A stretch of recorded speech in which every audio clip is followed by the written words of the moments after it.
मुक्ति चुड़ैल की कहानी। तान्या हमेशा शैतानियाँ करती रहती थी। खेल कूद की शौकीन तान्या कभी इधर भागती कभी उधर भागती, बस उसे कोई पढ़ने को ना कहे।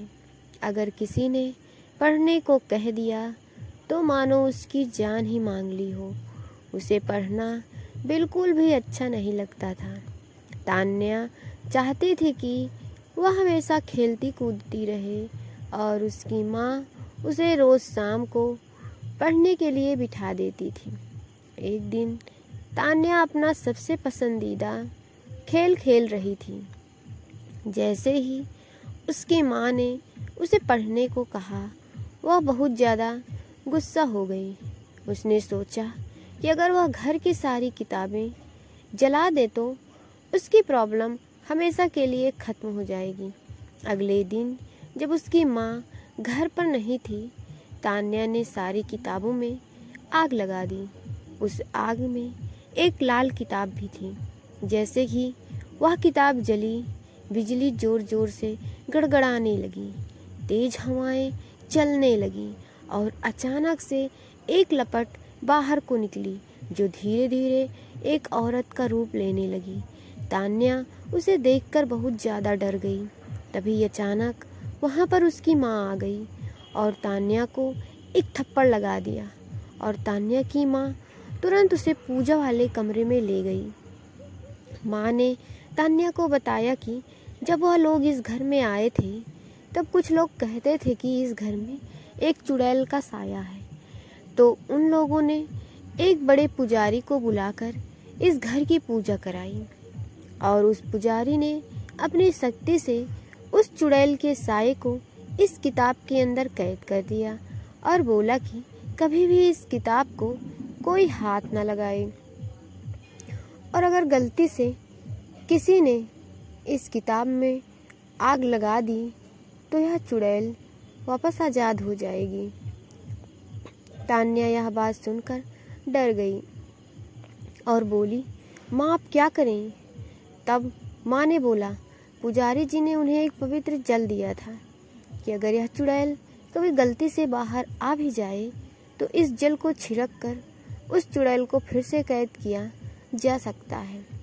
पर अब मुश्किल यह थी कि यह जल छिड़का कैसे जाए, क्योंकि वह चुड़ैल काफ़ी गुस्से में थी, क्योंकि उसे इतने लंबे समय तक के लिए इस किताब में बंद कर दिया था। तभी अचानक वहाँ रोते भी लगते तो छोटे छोटे बच्चे आ गए और वह चुड़ैल उन बच्चों के पास शांति से खड़ी थी। माँ धीरे से कमरे से बाहर आई और उस चुड़ैल से बात करने की कोशिश करने लगी। जैसे उस चुड़ैल ने माँ को देखा, वह चुड़ैल माँ पर हमला करने के लिए भागी। माँ के हाथ में वह पवित्र जल था। उस जल को देखकर चुड़ैल डर गई और वहीं रुक गई और बोली, मेरे पास यह जल मत डालो, मेरे बच्चे फिर अकेले हो जाएंगे। माँ ने उस चुड़ैल को बड़े ध्यान से देखा और पूछा कि तुम्हारे साथ क्या हुआ था? चुड़ैल बोली, मेरे पति ने मुझे वहीं जिंदा जला दिया था और मेरे बच्चे भूखे भी लगते रह गए और ऐसे ही उन्होंने भी दम तोड़ दिया। बस अंतर इतना रहा कि मैं तो चुड़ैल बन गई और मेरे बच्चे भूत बन गए।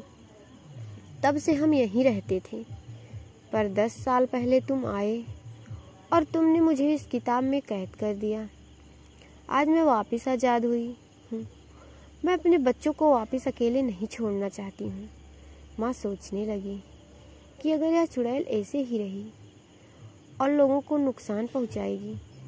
तभी चुड़ैल बोली कि हम पर जल मत डालो, हमें मुक्ति दिला दो। माँ ने पूछा कि मैं तुम्हें मुक्ति कैसे दिला सकती हूँ?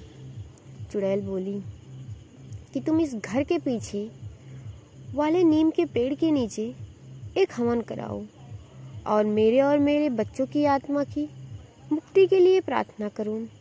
माँ ने पूछा कि उस पेड़ के नीचे क्यों? चुड़ैल बोली कि मेरे पति ने मुझे यहीं जलाया था और अगर कोई उस पेड़ के नीचे हवन करता है और मेरे बच्चों की मुक्ति की प्रार्थना करता है तो हमें मुक्ति मिल सकती है।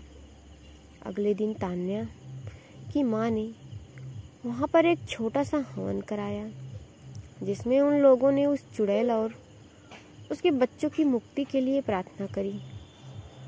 इससे उस चुड़ैल और उसके बच्चों की मुक्ति मिल गई और वह हमेशा के लिए वहाँ से चले गए। और तान्या को भी यह बात समझ आ गई कि हमें ऐसे सारी किताबें नहीं जलानी चाहिए और हमें पढ़ना भी चाहिए, जिससे हम अच्छे और समझदार इंसान बन सकें। तो बच्चों, यह कहानी कैसी लगी? इस कहानी का मोरल स्टोरी यह है, कोई इंसान जन्म से बुरा नहीं होता, हालात उसे बुरा बना देते हैं। उसे अपने आप को सुधारने का मौका देना चाहिए। यह स्टोरी आपको कैसी लगी? इस स्टोरी पे आपकी क्या राय है? हमें कमेंट करके ज़रूर बताइएगा। मेरे चैनल को सब्सक्राइब करिएगा, मेरे वीडियो को लाइक और शेयर करिएगा। आपका बहुत बहुत धन्यवाद।